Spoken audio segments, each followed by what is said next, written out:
Ultimamente, um assunto que está sendo muito falado é o fim da escala 6 por 1, a votação que provavelmente vai ter logo aí sobre o fim da escala 6 por 1.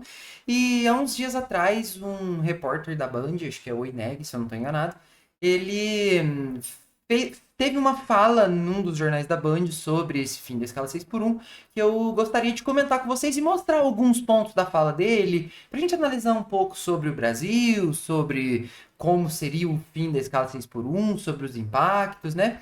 Então, vamos lá falar um pouquinho sobre isso. Eu vou colocar a fala dele aqui na tela. Deixa eu ver. Aí. Vou deixar a fala dele aqui na tela, porque eu não posso colocar o vídeo, porque provavelmente daria problema de direitos autorais.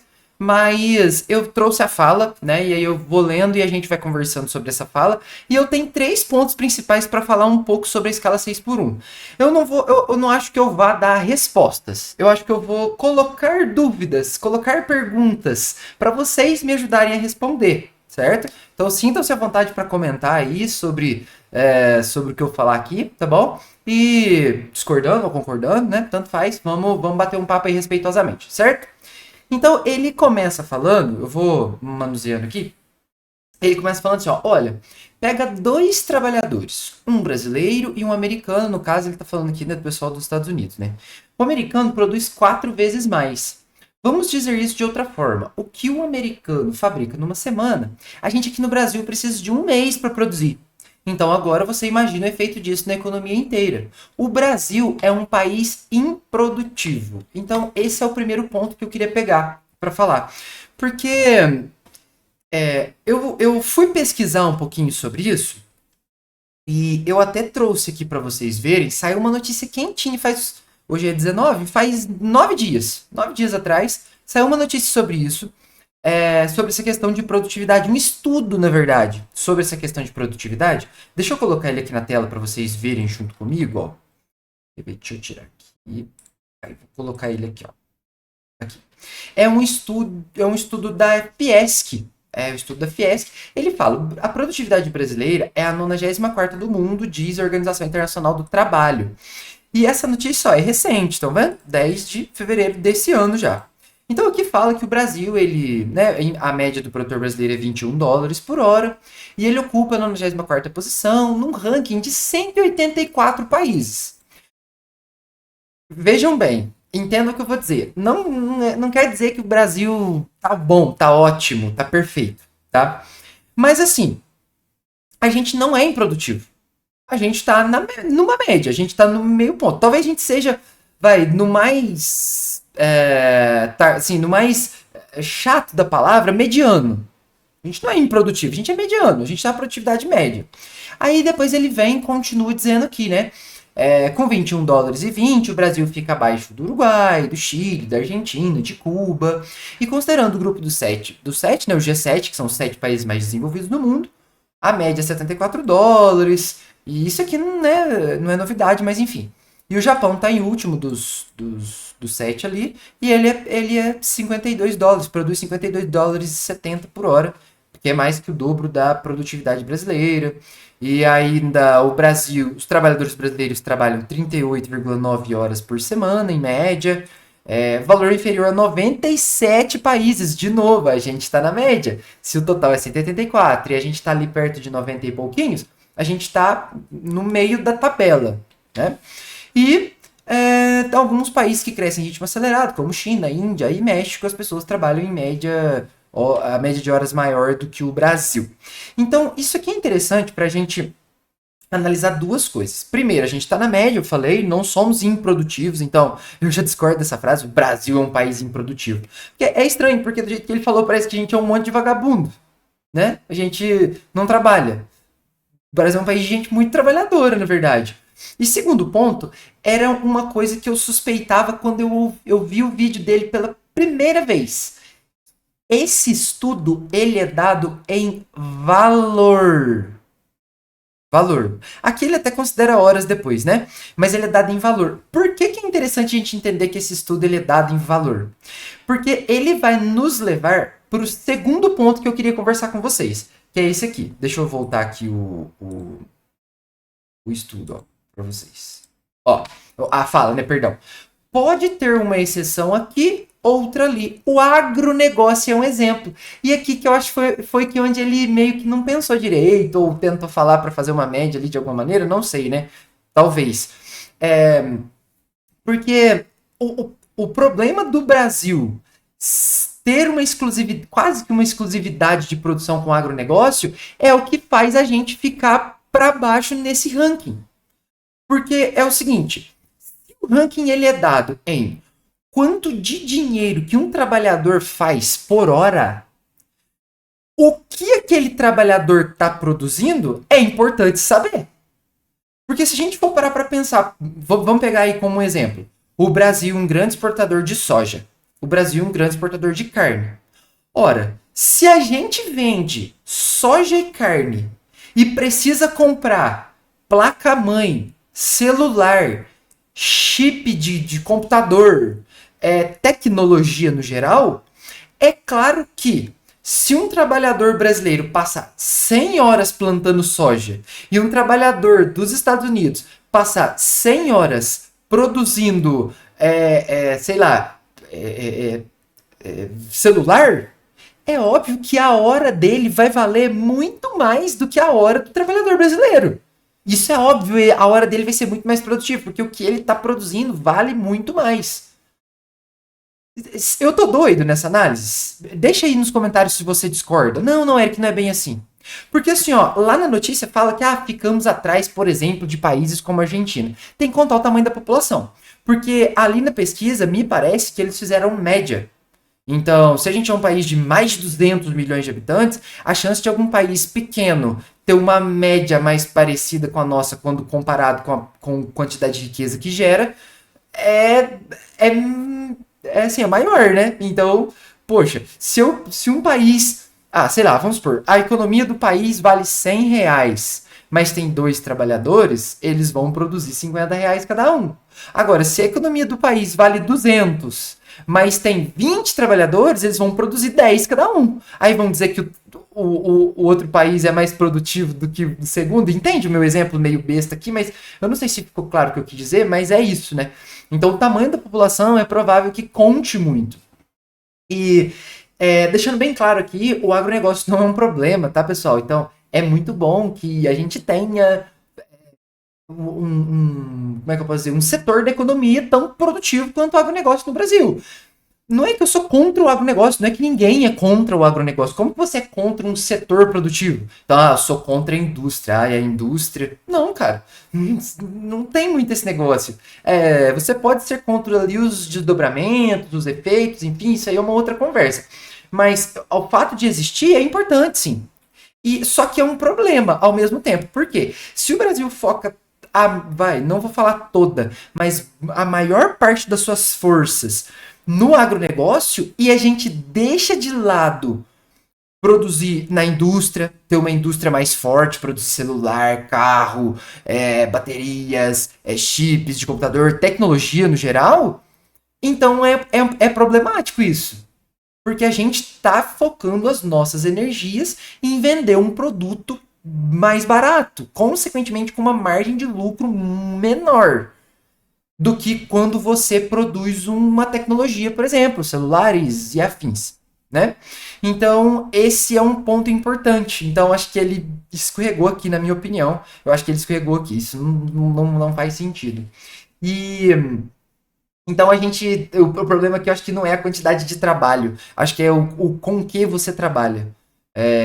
A quantidade de horas pouco difere se na quantidade de horas que você está trabalhando, o que você está fazendo é uma coisa que tem um valor agregado muito baixo. E aí ele continua. E reduzir a jornada de trabalho sem redução salarial vai fazer o Brasil ficar ainda mais improdutivo, menos competitivo. A gente já tem uma taxa de juros pornográfica, carga tributária criminosa e uma folha de pagamento caríssima, que vai ficar ainda mais cara se essa medida populista passar. Um parênteses aqui. Cara, carga tributária criminosa. Se a gente fizesse a comparação que ele fez, talvez tenham países desenvolvidos com uma carga tributária muito maior que a do Brasil. Talvez a carga tributária não seja especificamente o problema, mas o retorno, já vou falar disso. E a taxa de juros pornográfica, eu não sei o que ele está defendendo com essa ideia, mas se é uma galera mais abastada, que tem mais dinheiro, ter uma taxa de juros maior faz com que essa galera tenha um retorno sobre investimento muito maior. Um retorno mais seguro sobre o investimento deles aqui no Brasil. Mas ok, não vai entrar nisso. O que perdão, é uma folha de pagamento caríssima que vai acontecer, que vai ficar ainda mais cara se essa medida populista passar. O que vai acontecer? Demissão, aumento de preço, não tem milagre. Os demagogos vão dizer que está tudo bem, vai ficar tudo ótimo, mas o compromisso deles não é com você, é com a propaganda eleitoral. E aí, aqui eu entro num outro ponto, que é um outro ponto interessante. Eu não vou falar sobre tudo que ele falou aqui nesse segundo aqui, porque ficaria muito extenso, mas só um ponto interessante para a gente conversar. Eu tenho um lado um pouco diferente para mostrar para vocês. Vejam se vocês concordam com o que eu vou dizer agora. Por exemplo, vamos pegar aqui um exemplo fictício, mas praticamente real, tá? Vou falar da minha cidade aqui no sul de Minas Gerais. Aqui, vamos imaginar o seguinte, que você tem uma empresa aqui na minha cidade, uma pequena empresa, como eu tenho, por exemplo, que você precise visitar a cidade vizinha ali numa frequência de 2 vezes por semana. Seja para comprar alguma mercadoria, algum produto para repor o seu estoque, ou até para fazer um serviço na cidade vizinha mesmo. Porque a minha cidade tem 14 mil habitantes. E do lado aqui tem uma cidade que chama Alfenas, ela tem quase 80 mil habitantes. Né? Então é maior, é onde a gente vai para buscar coisas mais sofisticadas. Certo? Ok. Então, o que acontece? Eles colocaram um pedágio numa estrada de 30 quilômetros, aqui o governo de Minas colocou um pedágio numa estrada de 30 quilômetros entre Areado e Alfenas. Uma estrada que não é duplicada completamente. É uma estrada normal, eles só melhoraram o asfalto, tiraram os buracos e colocaram o pedágio. Só isso. Sinalizaram também, tá? Para ser justo. E colocaram um pedágio ali. É um pedágio que hoje, de carro, tá R$15. Então vamos supor que nesse cenário que eu tô montando aqui, você vá de carro buscar mercadoria, buscar matéria-prima ou prestar algum serviço na cidade vizinha para sua empresa, certo? Então vamos imaginar que nesse cenário que eu estou montando aqui, você precisa ir somente 2 vezes por semana. Eu conheço pessoas que prestam serviço em Alfenas todos os dias, então a pessoa vai e volta todo dia, tá? Mas eu estou contando 2 vezes por semana para ficar numa média, porque tem empresa também que não vai nenhum dia, tá? Então média. 2 dias passando, vai e volta, R$30. Vai e volta, mais 30, R$60 por semana. R$60 por semana são 60 reais por semana são R$240 por mês, contando 4 semanas. Se a gente fosse contar 4 semanas e meia, daria mais, mas vamos arredondar para baixo, tá? 4 semanas, então, R$240. Cara, a pergunta que eu quero fazer agora é essa. E respondam, por favor, tá? Se você discorda também, não tem problema, mas se você entendeu o meu raciocínio, comenta aqui para mim, por favor. Será que pagar esse pedágio de pagar R$240 de pedágio por mês impacta mais na economia da sua empresa do que dar um dia de folga para o seu funcionário sem reduzir o salário dele? O que será que impacta mais? Vamos pensar que seu funcionário aí ganha um salário mínimo, tá? Então, R$240 todo mês durante o ano todo, só de pedágio, de uma estrada que era de responsabilidade do governo, de um IPVA que não sei mais, da última vez que eu pesquisei, é um dos mais caros do Brasil, que é o IPVA de Minas Gerais. Para a gente ter uma estrada que não é duplicada, é curtinho o espaço de tempo, né? Aqui, perdão, espaço de tempo não, a distância, né?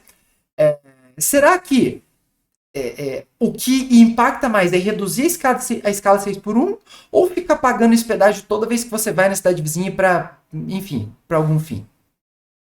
Pensa nisso, reflete sobre isso comigo e deixa nos comentários, tá? Se você discorda, deixa nos comentários. Concorda também, deixa nos comentários, tá?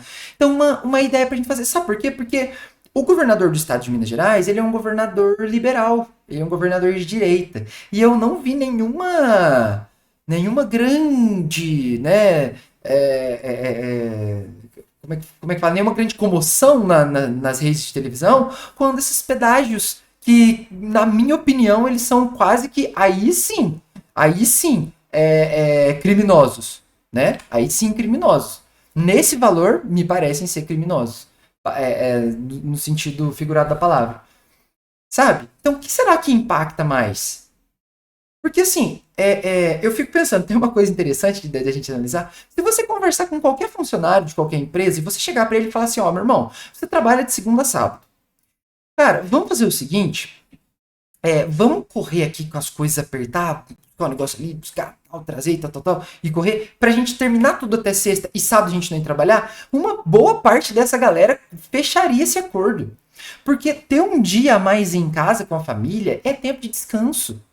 É tempo de contato com a sua família, de você poder ser um pai presente, você poder ser uma mãe presente.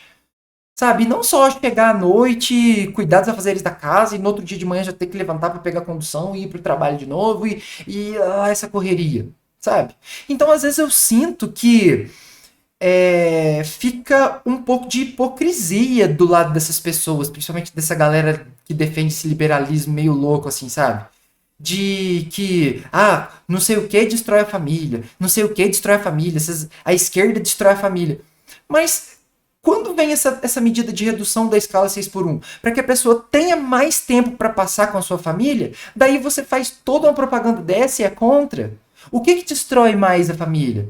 Será que sabe, fala isso, fala aquilo? Será que é o desfile da escola de samba? Ou será que é uma medida como essa, que visa impedir o fim da escala 6 por 1? Porque se o trabalhador trabalha um pouco menos, um dia menos, ele vai ter mais tempo para passar com a família. Vai ter mais tempo para fazer os seus afazeres, cuidar dos seus filhos, estar mais presente, frequentar uma igreja, talvez. E aí ter esse tempo de qualidade com a família dele. E eventualmente pessoas mais... Tem estudos falando sobre isso, eu não vou trazer para o vídeo não ficar muito extenso, mas estudos falando sobre isso, que o trabalhador mais feliz, mais alegre, mais descansado, trabalha melhor. Gente, isso é óbvio, não precisava nem ter feito nenhum estudo sobre isso. Então, eu queria deixar isso aí um pouco como reflexão para vocês, sabe? Eu acho que no fim não é sobre a escala 6 por 1, é meio que sobre a vida que a gente quer ter, sabe? As pessoas que trabalham nessa escala doida, várias horas por semana, trabalha 6 dias, descansa só no domingo, sabe? Que vida que a gente quer ter? Que vida que a gente quer que as pessoas tenham? Quantidade de estresse, de ansiedade que uma pessoa suporta. O Brasil não é um país improdutivo porque o trabalhador ele descansa muito. A gente produz pouco valor, né? Não produz pouco, a gente produz pouco valor. É importante deixar isso claro. A gente produz pouco valor. Em dinheiro a gente produz pouco porque falta investimento. Falta, às vezes, investimento ali talvez em educação, para que as pessoas possam ter acesso a maiores salários. Falta investimento em tecnologia. E sobra custo. Um pedágio no valor desse não é um custo que impacta muito, muito mais na vida do empresa do que talvez dar um dia de folga, meio dia de folga para o seu funcionário, sabe? E a conta sempre cai no colo de quem trabalha, não adianta. Essa é a história do nosso país. Quem trabalha paga essa conta. E trabalhar mais não vai resolver isso, sabe? Trabalhar exageradamente, trabalhar muito, muito, muito, muito, muito, muito, muito, muito, mas trabalhar de maneira não inteligente não vai resolver esse problema. Porque no fim, nenhuma economia faz sentido se a vida da gente não couber dentro dela.